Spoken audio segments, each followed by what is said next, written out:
light, but there were more views than that. They were saying that there were 7 million views last night watching the monologue. Nothing on YouTube, nothing on television gets 7 million views for a talk show host in the evening. 7 million views. So people said, you know what, St. Clair, you may not air it, or the other one, Next Star, you may not air it, but we'll still get it. Because guess what? Like we said yesterday, power is with the people. Power is with the people. And so speaking of the power, I just want to bring up, we'll just do this real quick. And let me get all set here. And here we go. Let me see if we get this. Here we go. Oh. Hey, what happened there? What happened there? What happened there? I had it on. Here we go. There we go.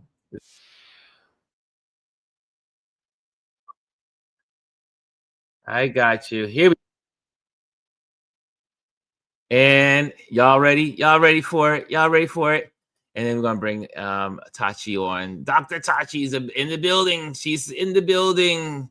So we'll talk. But here we go. Here we go. Let me share this with you because 7 million people and counting are watching the monologue of Jimmy Kimmel Live.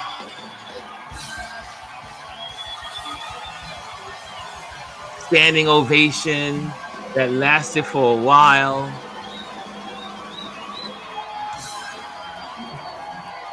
And then I'll see what you guys say. I see Anthony's in the building.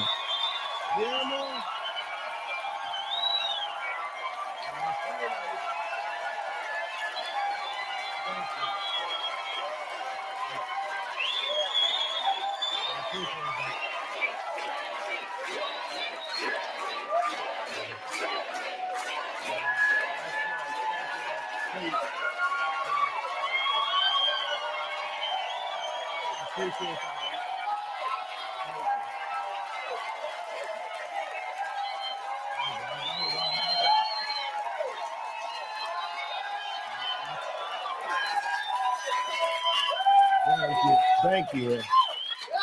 Anyway, as I was saying before I was interrupted, if you're just joining us, we are preempting your regularly scheduled encore episode of Celebrity Family Feud to bring you this special report. I'm happy to be here tonight with you.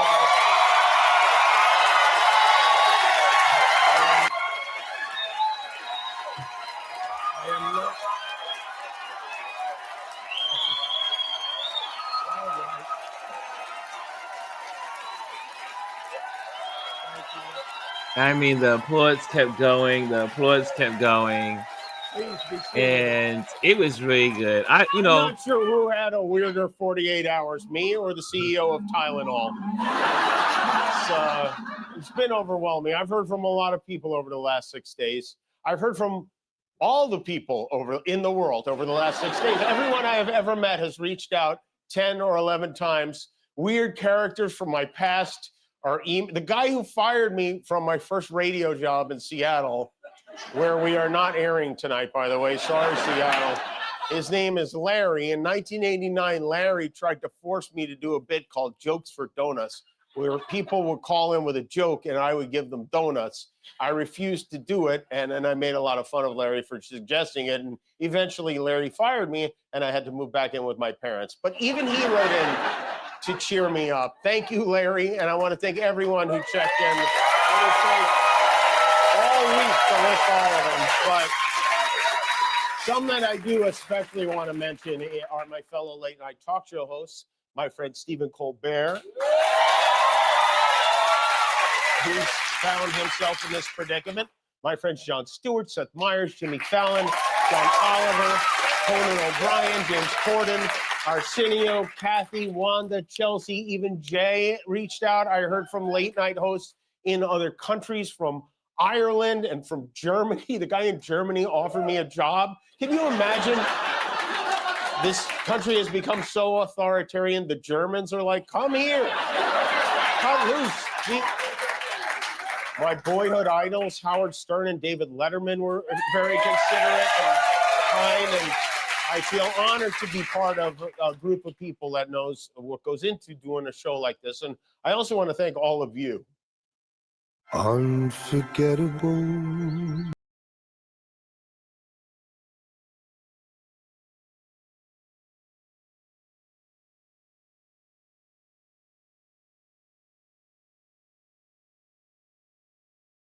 Can you guys hear me? Sorry, my bad. You couldn't hear me.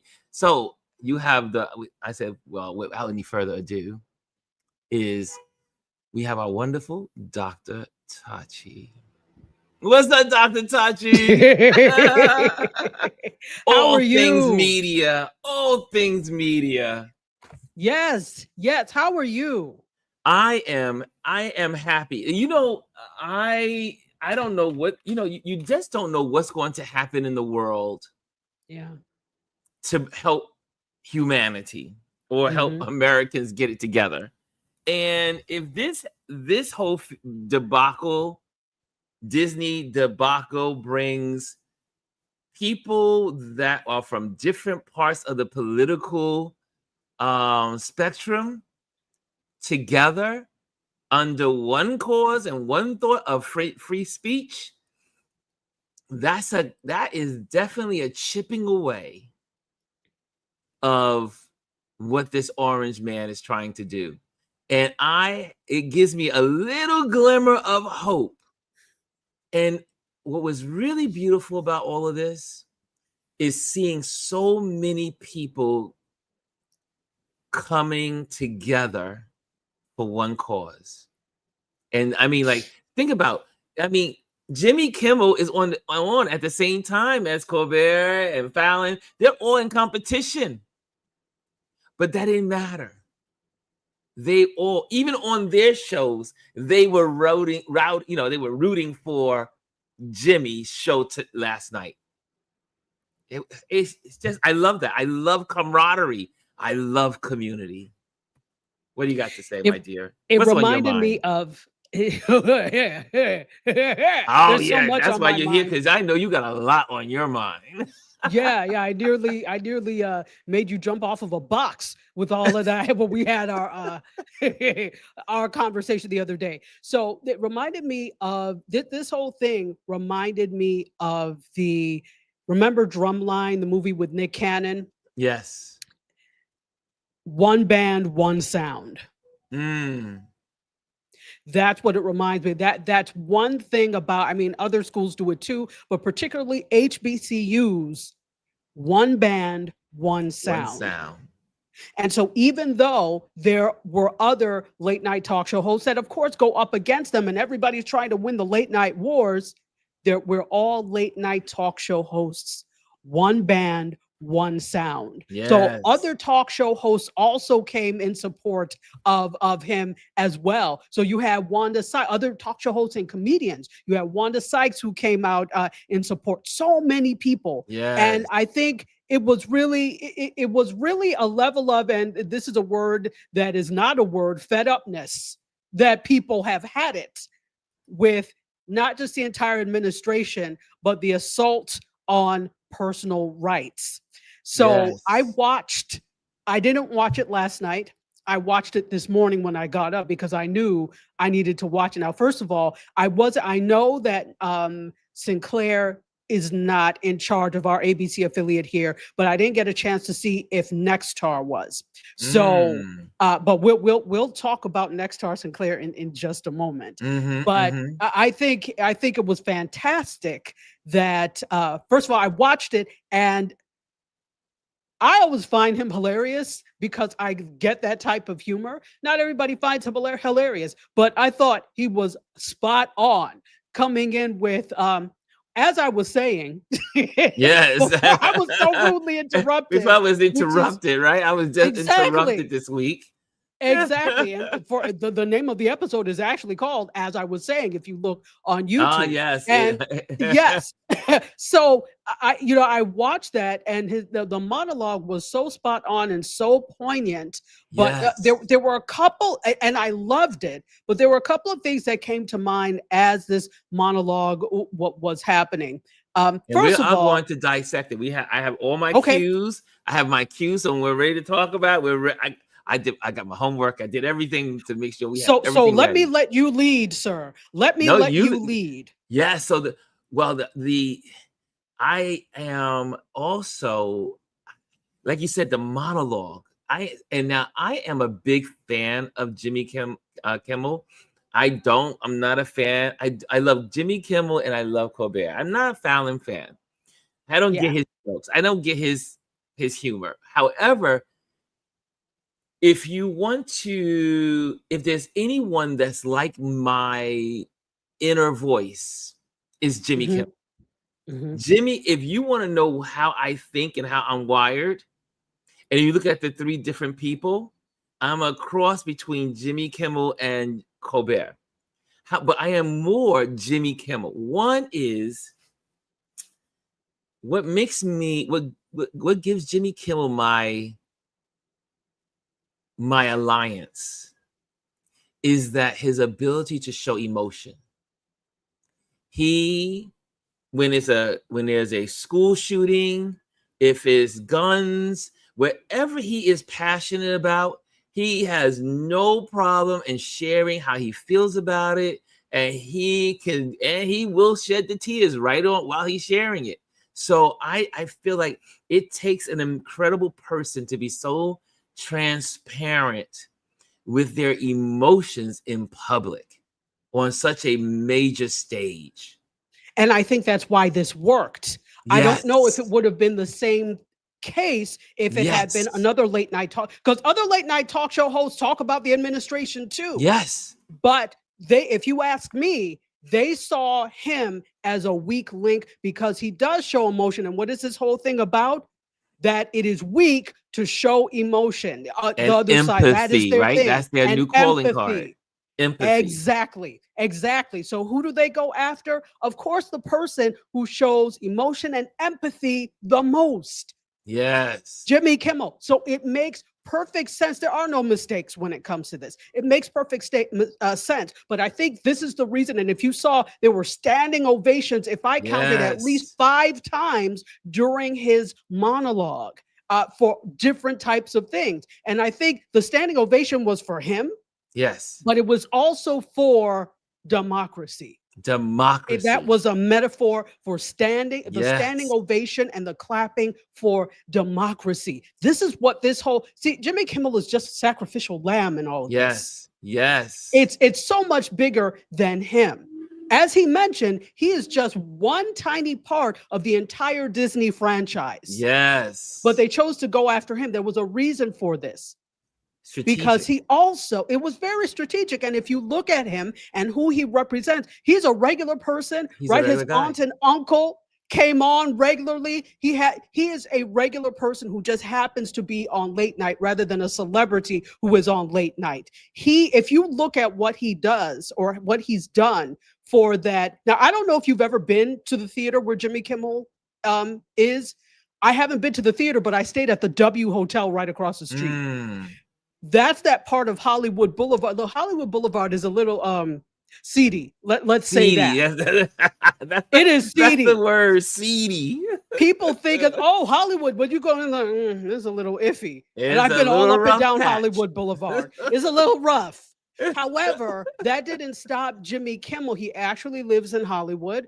Unlike a lot of other celebrities that live in Beverly Hills and in Calabasas and places outside of Hollywood. He actually lives in Hollywood, and then he actually, that part of Hollywood Boulevard is infested with the quote unquote, quote, what they would like to call the bottom of society, but he actually brings them in to the fold. Especially when he does his man on the street stuff. Yes, and he asks exactly questions. Yes. Exactly, exactly. When he asks them questions, he goes out on the street and does stuff. And this doesn't mean that other late night talk show hosts have not done that. But this Yes. was a thing that he does because what do regular people do? They talk to other regular people. Yes. So I think there's that sense of he represents us in a sense, and that's why this worked. That's why, in addition to him being who he is, it was also the final straw for many people. Yes. This should not have been the final straw, and this is part of my argument.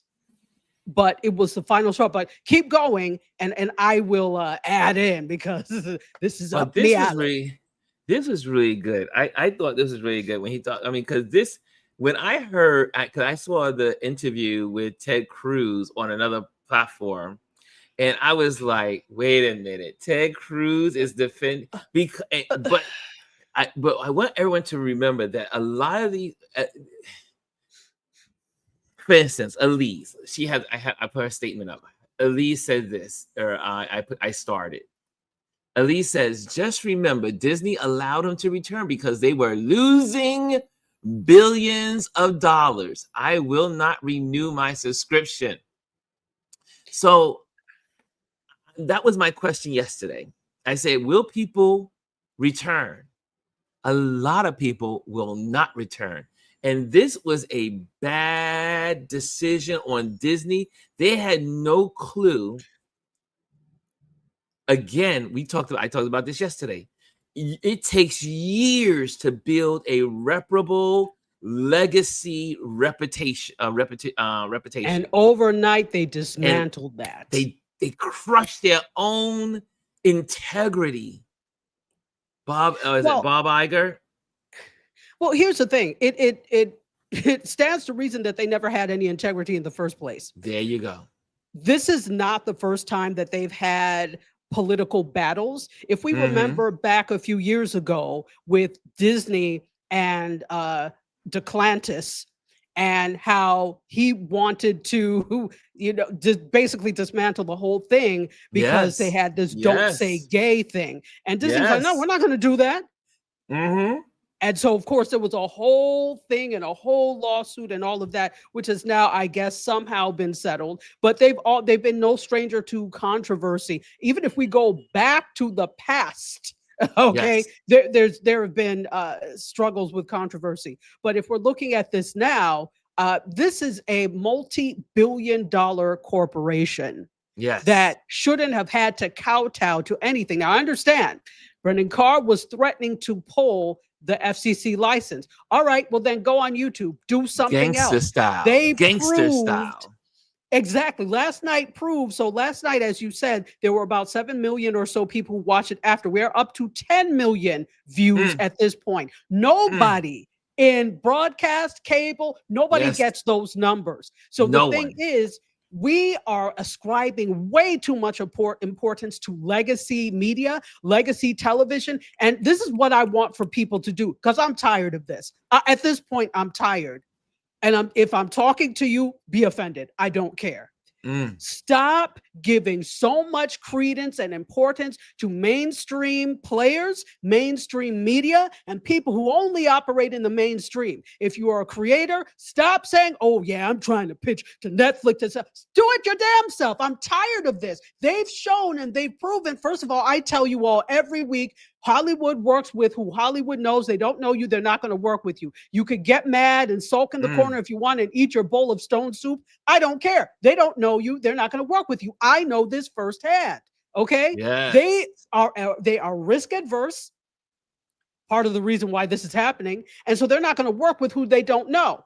And now, even because you see how they treat people they do know. The devil you know is better than the angel. You think they care about you? You think they give two damns about you? My dear, they don't. So stop begging mainstream media for a chance. Do it yourself. This is Indy's time. I made this prediction in terms of the rise of citizen journalism. Every year I contribute to Ross Brand's book, 100 Predictions. And my prediction was this year there was going to be a rise in citizen journalism fueled by AI tools. What's happening?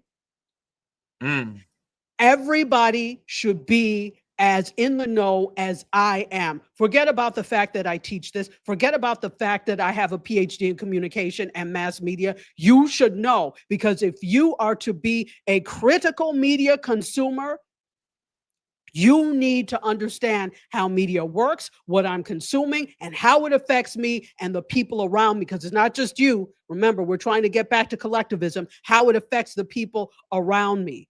Can I add something? Can you Yes. tell I'm on fire? You Hey, on fire. I knew you would let be. me I knew you would be.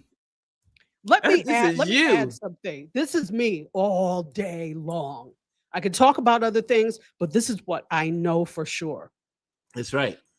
I really want to point out some things that kind of have disappointed me about this whole thing. While I love the fervor and the fire that people had, there were protests in front of the theater, right? All of the unions in Hollywood that represent performers and people above and below the line, they all came out against this move. Even as you mentioned, the deplorable Ted Cruz, who is only for himself. Well, because in this case, he's only for himself, because if you notice what he said, because this is something terrible for conservatives as well. So it had nothing to do. He doesn't care about us. He was saying, knows that because one day Democrats will lead the Senate and the chambers and Congress, and they will go after us using what we're doing here today. Now, what they don't know is that people of God don't do that type of retribution. So read your Bible sometimes, Cruz, since you claim to be such a Christian. What they don't know, and I think that's the same thing that they're fearful of with Black people. So when we let them get power, they're going to do the same thing. We're not built that way. That's not in our DNA. If there's something genetically wrong with you, don't put that on us. We don't do that. Okay. So we don't do those types of things. And that's what they will never realize, because they always operate out of a spirit of hatred. That faction, let's say, always operates out of a spirit of hatred, out of a spirit of fear, because there's a fair amount of fear, unfounded fear out of this. And that's how they operate. And they think that because there's a spirit of also being the standard, because you think this is what you do, the rest of us will do that. My friend, please don't put yourself on a pedestal like that. You are not that important. And this is what we need, this whole thing. You are not that important. We also have to show mainstream media, you are not that important. The next generation, do they even watch you? They don't even watch Jimmy Kimmel, no offense. They're watching I Show Speed on Twitch game. They're watching Kai Cenat do gaming. They're not tuned into this. So the things that disappointed me about this, even though everybody is on board, the same spirit, but I was happy to hear Kimmel talk about this. The same spirit, where was the same energy with Joy Reid? Where has the same energy been when it comes to journalists in general? Journalists are killed and nobody says anything. It's almost as if, well, that's your job and that's what. No, it shouldn't be. Why is it when there's a comedian and it's Good Time Charlie that everybody now, I don't know where Good Time Charlie came from, but anyway, when it's, I think that's a saying, right? When it's a Good Time Charlie, now it's a problem. Why is that always the case? We're too entrenched in entertainment, but journalists, the good journalists, are the ones that bring you the facts and the important stories. They put themselves on the line every day in war zones and situations that nobody else will put themselves in to give you the story. Those are the people we should be protesting for. But here's another end to this. The whole reason that this is even happening, because Pim, when it came to Joy, nobody said Pim except us, right? That's right. The whole reason that this is happening now is because it's come to claim one of their own. Now it has hit non-melanated men. Oh! Did you say that? Did you say that? Did you say that, Dr. Tachi? I did say that to you on the phone. Before hold your thought. I want to share this part, because this is it kind of gives a whole snippet, and then we'll go right back into this. Absolutely. And this is Jimmy Kimmel talking about. And I think unjustly, this puts them at risk. The president of the United States made it very clear he wants to see me and the hundreds of people who work here fired from our jobs. Our leader celebrates Americans losing their livelihoods because he can't take a joke. He was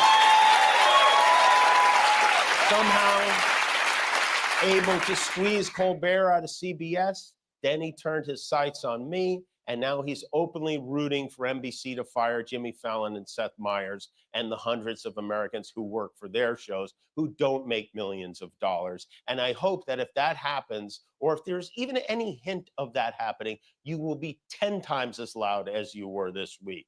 We have to speak out against this because he's not stopping.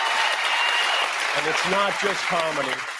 He's gunning for our journalists too. He's suing them. He's bullying them. Over the weekend, his foxy friend Pete Hegseth announced a new policy that requires journalists with Pentagon press credentials to sign a pledge promising not to report information that hasn't been explicitly authorized for release. That includes unclassified information. They want to pick and choose what the news is. I know that's not as interesting as muzzling a comedian, but it's so important to have a free press, and it is nuts that we aren't paying more attention to it. Yes, And- I was and- very proud when he said that. That was, I mean, he's such a thinker, and he laid out everything he wanted to share last night that was plaguing our society, community, our country. He was able to take this opportunity because he knew all these people were going to be watching, and he was able to he harnessed the moment. Now, as you were saying, journalists, we wish that this was, Joy Reid, Don Lemons, all of these people. You know how many journalists have lost their jobs in just a year? Absolutely. Nate Tomakostas. I mean, the list goes on. What's his name? What's his name from Mindy? What's his Mindy? Yeah, I know who you're talking about. Yes. There's so many. There's so many. The list goes on. The list goes on. But there was Katie largely Fang, silence. All of them. Katie Fang, all of them. The list goes on. It goes on. But the thing is that because this is why we have to, you can't be so stuck on entertainment only, because again, even if, all these people that are protesting, you're coming out for entertainment, but do you realize that news people are also, some of them are part of these unions? Yes. But you said nothing. Yes. When it came to these individuals. News has a different segment of those unions still, but come out and speak for them as well. And see, that's the disappointing thing that this has been going on, okay? Yes. And now over the year and a half, 2 years. But longer than that. Yeah. Longer than this. Now that it has come for not only one of entertainment's own, but also a non-melanated entertainer, now it's a problem.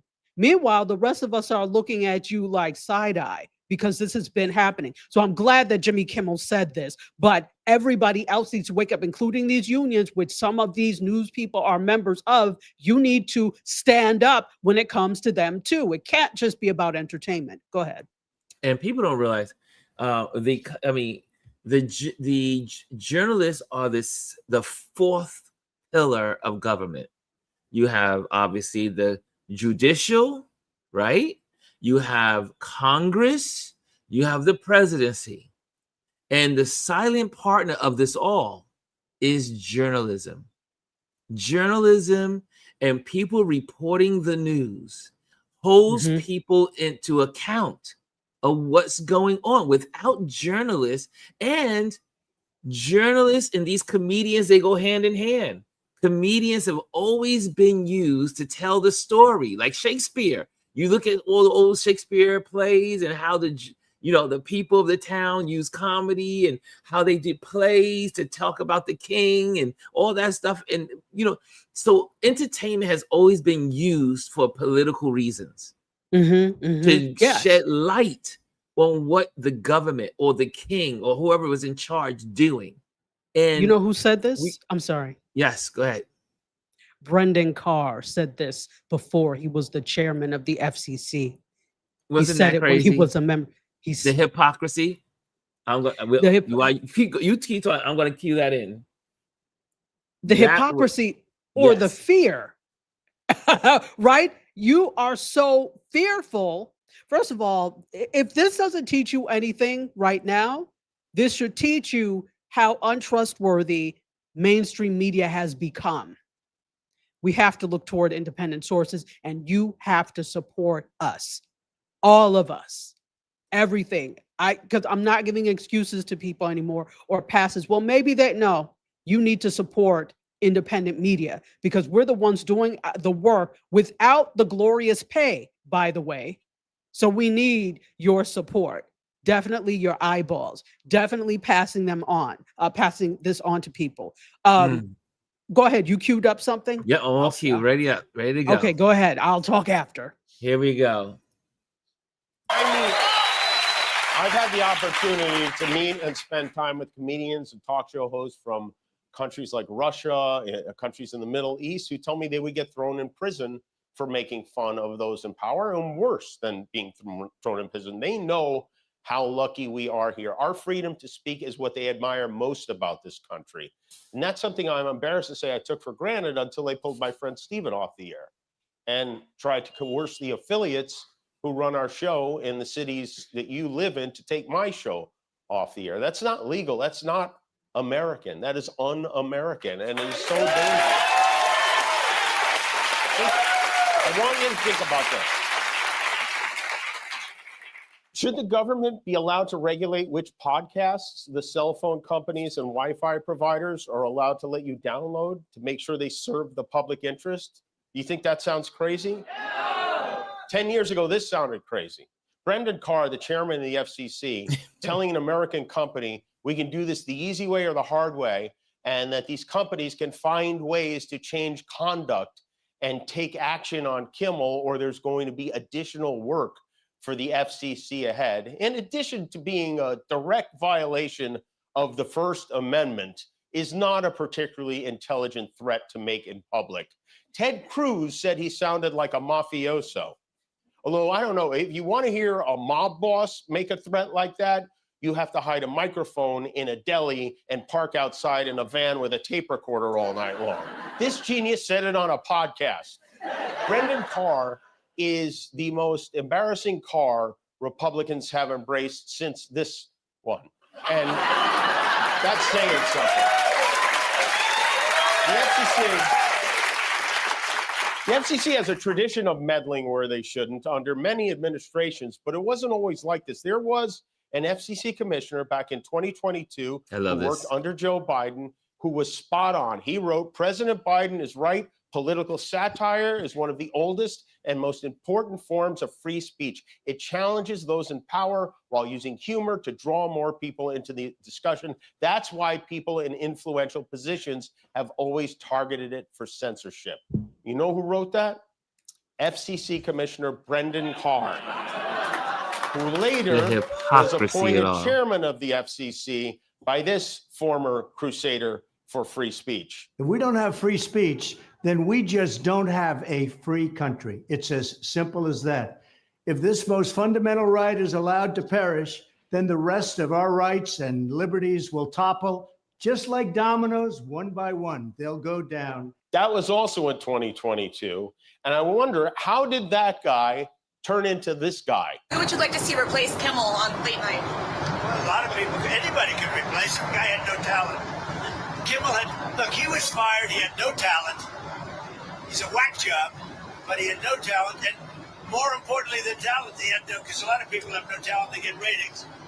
But he had no ratings. Well,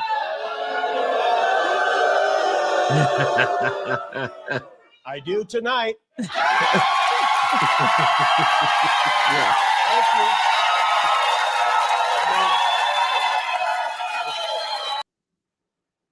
He does Exactly. tonight. Indeed. Indeed. But And you that see really go ahead. the Mhm. hypocrisy of it all. And Yeah. these people feel like they act like none of this is being recorded. We live in the world where everything you say is being recorded. We are online, we are talking, we're being recorded. Everywhere you are in the world, if you're on TV, online, on a news program, anywhere, it's recorded. Your words will come back to haunt you. And these people, it just displays the hypocrisy of it all. Go ahead. Exactly, exactly. Well, I'm looking at the comments and they are flying. And Miss Elise says it's interesting that he didn't see the risk of losing the right to free speech when Joy Reid was fired because it didn't come for them. What is that saying? You know, Mr. Church, the saying, they came for the Catholic and I said nothing. They think, you know, that whole Yes, thing yes. until they come from me because it wasn't in their best interest. All these people protesting, it didn't come for them until they pulled Jimmy Kimmel from the air. And here's the thing: they pressured, obviously, and came up with all sorts of lies as to why Colbert was off the air. Thing, but this was blatant because the FCC chair got involved, made this threat, and it was preempted. And now, what I Yes. want to talk about really quickly Go is ahead. why. I don't know if everybody understands what Nextar and oh God, what's the other Sinclair have to do with Sinclair. this? Yes. So here's the thing: Nextar and Sinclair are station groups. And for those of you that don't know, station groups are media companies that own several different local affiliates in different markets. So right now, Nexstar and Sinclair are two separate, but Nexstar is looking to acquire Sinclair. Oh, I did not know that. Yes. So there is a rule per the FCC that no station group can have more than 39% of the market. If Nexstar and Sinclair merge, that gives them 80% of the market. 80%? 80%. Between the local affiliates of different, it's not just ABC, it's all different networks. So between all the local affiliates between Nexstar and Sinclair, they both own a lot. So this is what this is about. That's why they pulled Jimmy Kimmel, because they need favor from the FCC in order for that deal to go through. Mm. So they're like, oh no, we don't want any trouble. And they pulled it. And it wasn't on every ABC affiliate. It was still about 20% of the country that did not get Kimmel last night, which they don't care because they're like, we'll Yes. just go to YouTube, right? But that's what all of this is about. So Jimmy Kimmel is a sacrificial lamb in all of this. So because the person that occupies the White House decides that he can't take a joke and he doesn't have, he looks like he has thick skin physically, but he does not. Elephant skin is right.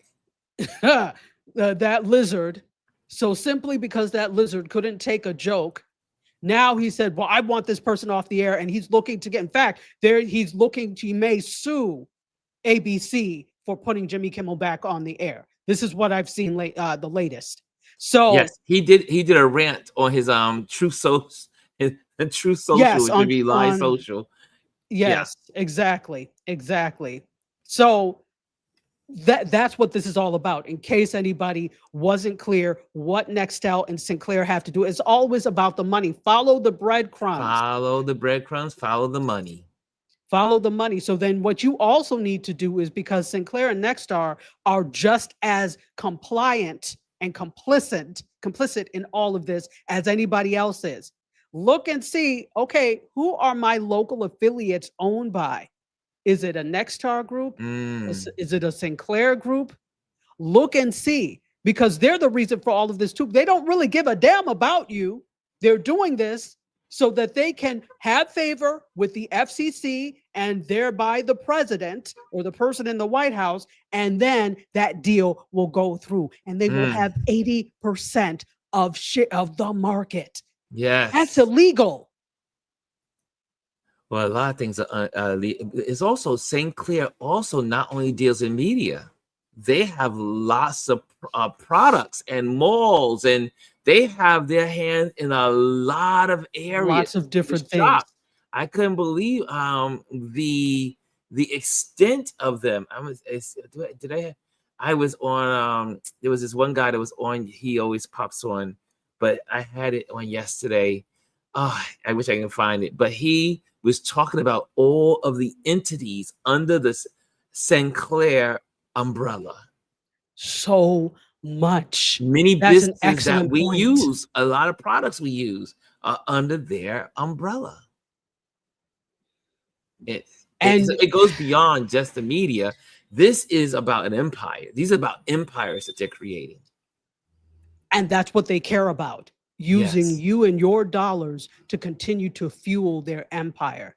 So I don't know about you, but we're quick to get on the phone with T-Mobile or AT&T whenever they take a little bit too much, and my bill, what is this $5? We're quick to do that, but we're Yes. less quick to do it when it comes to these larger companies that think you will hold tight to your Procter and Gamble or whatever, even if it means that it's funding something else. And I'm not saying I'm just giving an example, right? You will hold tight to whatever big conglomerate if it means inconveniencing you.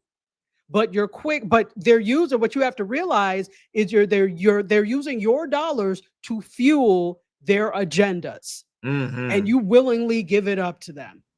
We can't be this daft. We've got to begin to be responsible about where we spend our money, what we watch, and I'm really talking about everything, but media in particular. What you watch. Listen.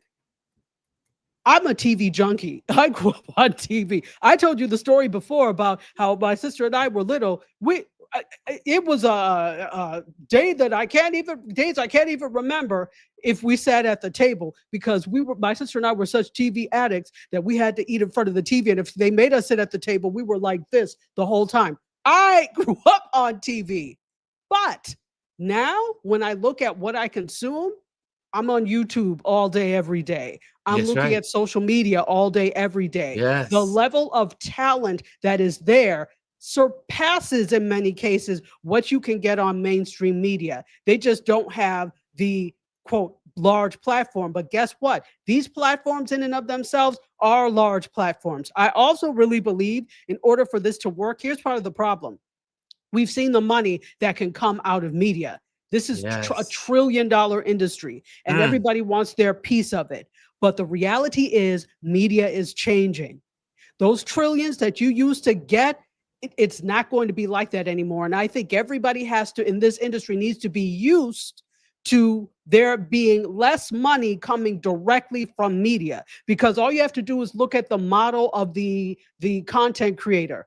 It doesn't Yes. come from, most people are not making their money from YouTube. It's pittance compared to brand deals, compared to the services that you offer. Yes. So it's going to have to be a multi-pronged approach. And guess what? Everybody who's in traditional media, you've got to learn that way too. And guess what? I can teach you. If That's you right. want to really learn, That's I right. can teach you. And you bring us something, I mean, and we'll talk about the future of media, because I would love to know what you see. And I remember this week, 2 days ago, when I was at the Unstoppable Africa, the conversation was about the African continent. And so much media is being developed on the continent, and people are using little devices like these little guys, right, to create and to create content. And it's all about content. And so they had a workshop that I kind of like shared part of it on my Instagram. Mm-hmm. The future is content. Whoever controls and owns the content is the one that is going to really succeed in the future. The media that we see today is going extinct. There's no more. I mean, we grew up with ABC, NBC, CBS, Fox. Those were pretty much, and WPIX here in New York. Yes. Those were our channels. I forgot UPN. How can we have underpaid Negroes? I mean, we had them as well. So we had UPN. We had all of these were the major players, right? Yes. And you've seen over the years, you don't see UPN got rid of all their underpaid Negroes, and then you got WPIX got rid of their people, and then they start dwindling down. Then you see ABC News, CBS, NBC, they changed their formats. Then you see they went from the format of having real TV shows and productions to more news because it's supposedly easier to do instead of having good programming. So over the last 2 decades, you've seen a dwindling down of mainstream media, and now it's really on its last leg, if I may say. I mean, this is my opinion. You may. And looking No, at you're right. looking at how, and I think Roland starting leaving CNN and then starting his own channel network for Black people, for our community. And he was kind of like one, I would say, like a pioneer of a sort, because then you saw other people beginning to say, wait a minute, I could leave the main networks too. And then now you see Don Lemon, because I'm a Lemon head, and he just been winning awards all over the place. The Manhattan Chamber, we gave him an award for the ability to take nothing or take what he had left of his career and to rethink his whole position, and now providing a service where it's fast growing. He's almost getting ready to hit 1 million soon followers in less than a year, right? So Yes. this is where, and now you see the Tom Acostas, and you see all of the people that have been in the mainstream media now have their own YouTube channels. Joy Reid, all these people. Mhm. This is the future. And not only that, it's not just happening here in America, it's happening around the globe. Mhm. What do you think is the future as a professor? This is your position. This is where you know this inside and out. Yeah. Where do you see us 5 years from now or 10 years from now in the media industry? Because for those that don't know, I mean, obviously we're photographers and we're media folks. I'm a photographer, and this affects photographers as well. I know, we have a lot of photographers in our community. Because I'll just throw this, because I was meeting with Eric Roberts on for the UN event that happened with Namibia, and it was just like maybe 12 of us in the room, and I got to really ask questions from Eric Roberts, and we had a great exchange of information talking about content creating film in Namibia, but also in Africa, and how you lay the groundwork and how you create infrastructure. Those infrastructures help the country and help people overall. And so I bring that up, is that people are rethinking it all.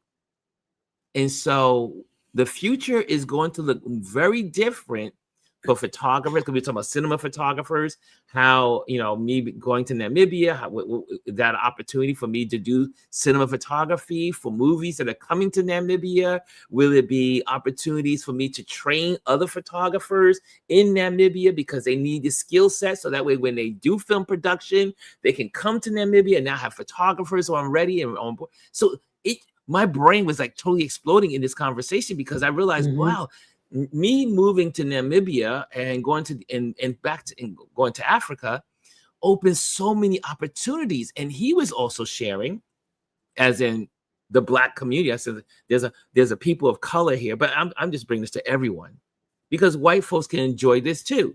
Black folks can enjoy this too. If you are like saying, you know what, I need to rethink my American life. I need to maybe, because we all know Africa is the final frontier. Africa, there's so many opportunities, and if you are an expert at what you do, whether it's photography, media, film, all of it, you are now living in the greatest time of history, where you can take your resources and go to another country and develop these industries and create infrastructure. So anyway, I just threw that in because I knew that's where I had this conversation at these 2 meetings, and also the workshop for Unstoppable Africa. And I thought it was fascinating that they were saying also, and and then I'm going to hand it to Dr. Tachi, is that I do believe in 20 years, the average age in Africa will be 30 years old, and they will be the major business owners in the world.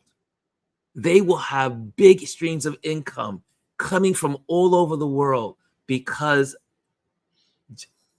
the richest man in Africa was speaking at the Unstoppable Africa. The richest man in Africa, one of the richest men in the world. And he was also saying, if people are taking, he says, you need to take AI and make it your major investment in your life.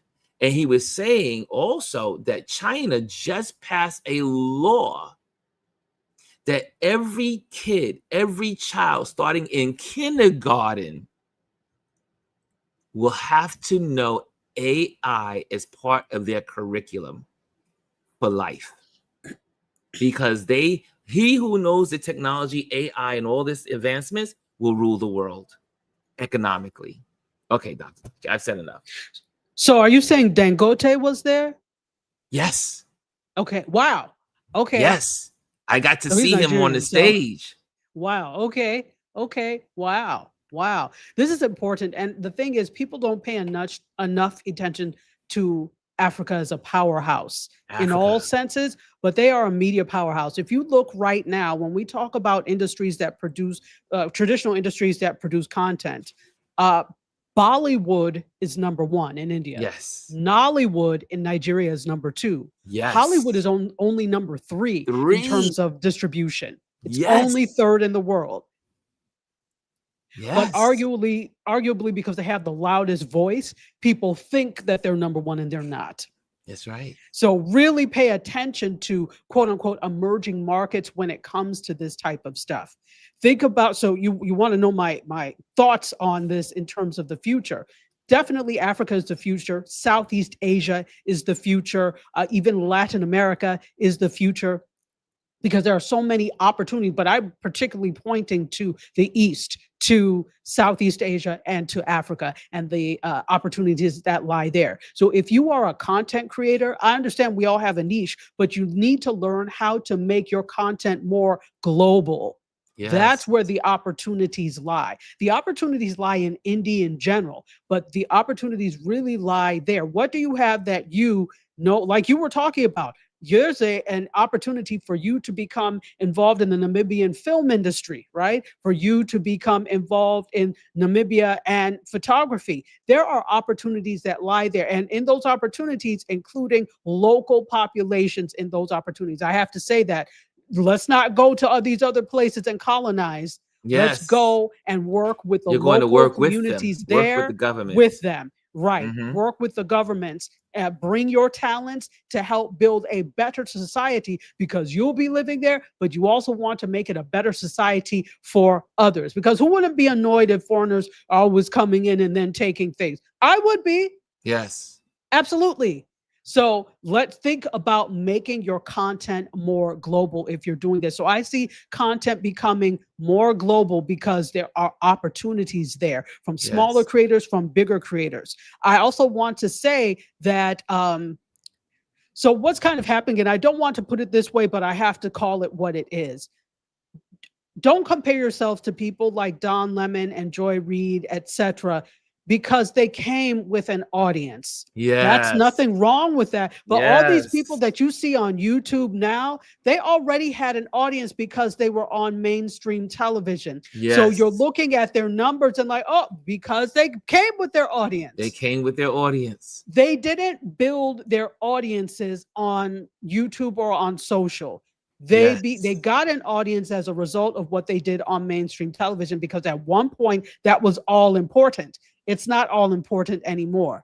So what has started to happen, because even though I too am a Lemonhead, I love watching Joy Reid, I love watching all these other people, but there is a gentrification of the independent space happening because smaller creators then don't get the opportunities, the brand deals, the shine. Even though, here's the thing, you're coming from television, but it's not the same thing. This is about building a community of people. Community. So you have to, and Don Lemon gets it because he has the lemon heads and he started to build that. You have to make people feel as if they are an important part of your community, and you're building a community, and they're not just coming to watch you. They're coming to have dialogue with you. That's what you have to do. And that's what very few people that are crossing over, they don't get that. They're starting to get it, but they still operate with the mindset of a television person, of a mainstream radio person, and this ain't it. It is different, and you have to adapt. At the same time, give respect to the people who built this path for you. Now, here's the thing. Mainstream media built the path. They walked so that social media and all of this can run. It came from mainstream media. Let's be clear. But now there is a clear difference between the two. So when you come into this space, give homage, pay honor to the people who built this space for at all. And it wasn't mainstream media. That was people like us that built this space. That's right. So don't get on your high horse when people from a podcast or whatever want to, hey, would you come on? Don't get on your high horse, because you exist here because we did the work of opening up the space. So what I'm seeing is that, but what I want to see is, that's why I'm telling people to be global. That's why I'm telling people, yes, have your niche, but also include in your niche, not just the US, not just Europe, not just Canada. Make sure you include, quote unquote, emerging markets. These markets have emerged. Forget emerging. The emerged markets. They've already emerged. They've exploded. They've exploded. They've exploded. So make sure you do that. And in 5 years, I really see independent is really going to take over everything. Indie is it. That's right. There's already, let me just really quickly tell you about, I don't know, I was looking at the mainstream media to see about this story, but Tennessee State, there were some young maggots who came on campus basically trying to have debates and antagonize. Now, Tennessee State University is an HBCU in Nashville, Tennessee. Well, they weren't having it. So they called for, of course, campus police, because it was unauthorized, to escort them off. But not only did they escort them off, students behind them escorted them off, and the band played them out. They said, oh, no, you're not going to do this here. Not here. But where did I get this news from? I follow Watch the Yard.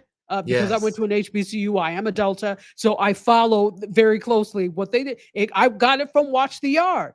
None of the mainstream media had it except for one thing in Tennessee, and that was because it was there.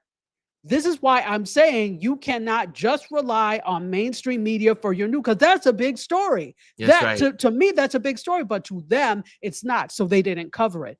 So you see what you're missing out on when you only rely on that. So I see more of things like, for example, a Watch the Yard, more Blavities, more of these publications really expanding what they do through video in places like YouTube, etc. And there are more to come. YouTube is not just it. Substack, for many people, is huge. You can you also do your show on Substack if that's something you want to do at the same time as you're writing.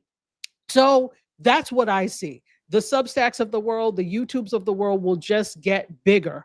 But this is also something I have to put in there that I foresee, but that I'm saying you need to do. You can't stop at Substack and YouTube. You need to have your own platform. There are platforms like Mighty Networks where you can gather community and pay. You can do a school, SKOOL, and have a community over there. You need to, so I guess what I'm saying is, rather than this mass audience, we see this fragmented audience that's starting to happen. There's these entertainment silos, right? These media silos that start to happen. And I think that's okay, because you get exactly what you want when you are in the silo. You don't want all that other stuff. You get this. So that's what I'm seeing down the road. I hope that made sense. No, that was really good. And for those that don't know, Dr. Tachi has her own media platform, which is Indie Soup, which this show is always broadcast in the evenings after on that platform. But we've watched Indie Soup explode and grow when Dr. Tachi launched it last year. And how many subscribers are there now? I think we're at 28,300. That is amazing. And also, not only am I on repetition, you know, repeat show on the evenings at 4 o'clock. However, there are so many people that are educated in so many ways that bring so much information to you on the platform. And this, I mean, Indie Soup, independent media, Indie Soup Media. And there are so many people there, and that's why you should go and support Indie Soup Media, because you know she didn't know I was going to do this, but I'm doing it because what is beautiful about Indie Soup is that you got people talking about finances. You got people like Dr. Vibe talking about men and black men of color, and then not only that, but he has guests on that are talking about health care and all kinds of stuff. There are people that are talking about, like, again, finances. They're talking about the workshops that they have. What's the young lady that she does the workshops, and she has like people come in every during the week in the morning. Shay gave us some great tips on how to run your business, and she gives. And these people also give. They do it. They share because they love it, and that's what Dr. Tachi is saying about having community. It's all about community. You guys show up here every day because of community, not because Ron got. I mean, look, I'm not the most articulate person. Not that I'm the most good looking, but I'm okay. Who told you that? But you guys don't come. I mean, obviously, I kind of like, navigate stuff, but you guys come here to be with each other. That's why on this platform, I try to share your comments as much as possible. You know, I try to get your comments on the board because it's so important. And because as you guys are sharing, you're creating the conversation. As you guys are sharing in the comment boxes, we get to say, "Oh, well, I didn't think about that," and then you steer the viewer, the person in the community is steering the conversation on this platform. So, but make sure you go to Indie Soup Media. You just go on again. It is such a great platform. So many amazing people. You have Gwendolyn on Indie Soup Media. You have Chris there, some of his stories and his shows. Dr. Tachi knows what she's talking about. And I love that she had foresight to see where media is going. And she says, I'm in this for the long haul. And I'm building a community of communities of media, online media. So exactly, it's an uphill battle, though. I do thank you, but it's an uphill battle because people are still stuck on mainstream media, and they're stuck in the people that they know. And it's difficult sometimes to get people to give a chance to, because I will say every single person we have on the platform is stellar, just absolutely magnificent, and they know their stuff. But it's an uphill battle to continue to get people to watch, and that's where we need you all to be in there. We can't complain about media and then not support what's out there. As you know, there's some TBD people that are making content on the platform. Support them, support us, because guess what? We're not getting the wonderful trillions and millions from the industry. We do it because we actually love it, and we want to inform, educate, uplift, inspire, and all of that. And we don't want to do it to no one. We want an audience. So I'm calling you out. If you're not watching now, make it your business to what we're on every day. Every from day, 4 every to day. about 8, depending on the day, right? So we're still in summer hours, kind of. So we just have Ron's show today. Actually, because Ron's show was on now, I shared it. So we're on now. So, but daily, there's something. I think there are 1,000 episodes of shows on the YouTube now. You can go back and watch some things, tell some people. And yes, for me, because I'm pointing fingers for me, but also for everybody, for other independent people out there. Because we can't, because I don't want to hear complaints if we're not supporting. And that's the one thing. People can accuse me of a lot of things, but they'll never accuse me of not supporting. Every single person knows that if somebody has a broadcast or they go live, my face is right there. There she I'm is. like, there she is. She's right here. So popping I in. walk the walk that I talk. I want everybody else to do that too. So And that is, and also, if I may say, and Chris and I had this conversation 2 days ago. We always have our Monday powwow, and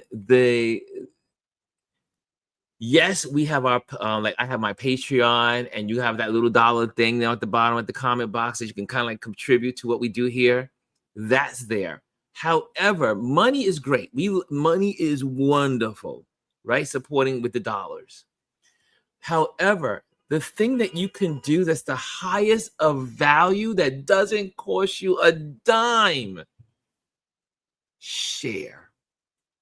Share your favorite platforms, whether it be the Don Lemons or the Joy Reads, but it's Indie Soup Media. It's here, this platform. It's Gwendolyn's platform. It's all these people that are out here. This is work.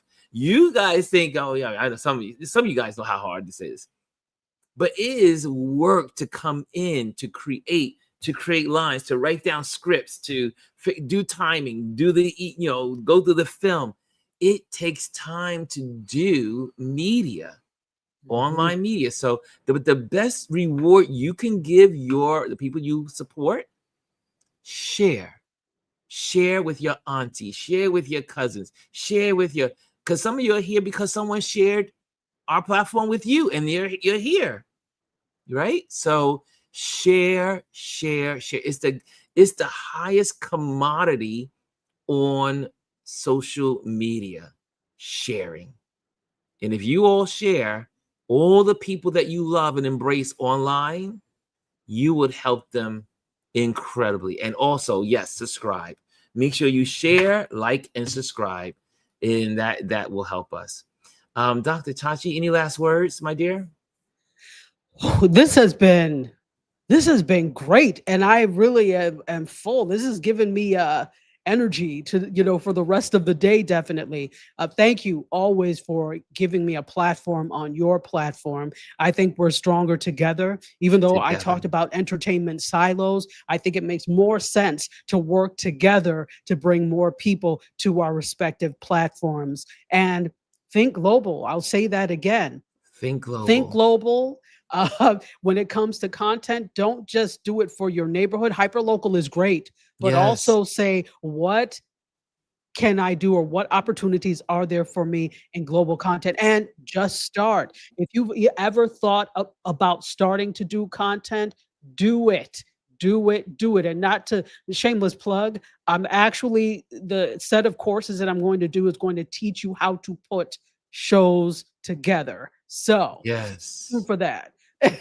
Oh, I love it. And I mean, when I being at Stop Africa, Unstoppable Africa this 2 days ago, really, and now you kind of like you help bring it all together. We have to start thinking globally. And and this is what I've been saying about how Touch Base Daily is going to evolve as I travel overseas, is because not only will I be sharing photographers from America, but I'll be sharing photographers from Nigeria, photographers from Namibia, photographers from South Africa, photographers from Europe, going to London. I have friends in London, photographers in Paris. I would love to take this to where you get to see all of these amazing people from around the globe. And that's where we're starting. I mean, we have a consistent foundation of people here on this platform, and I think we can take it to the next level. And I think we can do it. We can. On that note, here's some advertisement. Here is some advertisements. Okay, first of all, join the email. Let me take the Tachi's that little banner off there. Join our email list today, and you'll be able to get emails from us. And also, it's also a way of make sure we stay in contact with you in case we are not able to connect with you on social media. But social media is a big money maker, so it should be around for a while, because you know what they say, follow the dollar. And also, I am an event photographer, and I'm going to be doing event photography, whether I'm in America or overseas or wherever I am. I will have my camera ready to take photos of events and letting people know your story. And so if you want your story to be saved and preserved in history, the best way to do it is through photography. And also, and thank you to our Patreon members. Your support helps us create amazing content. If it wasn't for you, we would not be here. So again, if you're not a Patreon member, join our Patreon community. Just go to Patreon and go to Ron Lewis Photos, and you will be able to do that. And then last but not least, make sure you join our YouTube channel, like and subscribe. You are invited to do so. Okay, I think we got it all in, Dr. Tachi. Yay! And make You're sure you see amazing. Indie Soup. Make sure you go to Indie Soup. If you don't Make know sure you about go to Indie Indie Soup and you happen to see this video, make sure you go to that YouTube tab that says search and put in Indie Soup Media, and it will Oh, pop up. and watch Mediascope on Friday nights. Mediascope, that's right. Mediascope is my show where I talk about everything media, tech, and pop culture. So some of the things I talked about And today, they're so we much get fun. into. It is a lot of fun. So make sure that you do that. I'm not doing Instagram anymore for that. It's on YouTube and other channels. But join me on YouTube Friday nights at 8 p.m. We have a lot of fun. Mediascope. Yes, that's so much fun. I go in, I don't care where I am. I may be in a restaurant. I turn it on. I'm like, yeah, there we go. And I'm just in my little comments in. So Listen, okay, it's a good show, in my it's a opinion. great show. It is a good show. And Dr. Tachi be bringing out some real good pop culture and all that good stuff. Okay, I see some applause. I see Kelly, I guess, has some applause. I see Janet says 100, 100. I see Anthony with some applause. I see Kaz with her confetti and her applause. And then Anthony says, if you want to go fast, go alone. If you want to go far, go together. African proverb. Amen. I like that one. And Lisa says, yes, I've been listening, not commenting, but it was a great show. Oh, Fifi's thank in the you. building with her hands applauded. And Elise says, we are definitely stronger together. And don't want to miss what Tanya said. Tanya says, this community is a safe place for learning and sharing. And on that note, have a great day, guys. Enjoy. Tomorrow is Thursday, Trend Watch Thursday. Chris will be here with me tomorrow at the helm. And, Gwendolyn's on her vacation, so she's roaming around just resting. And I will see you guys tomorrow. Later. Hello, and thank you for joining us today. Make sure you hit the like, the subscribe, and leave a comment on this video. I would love to hear from you. Thank you again. Until I see you next time.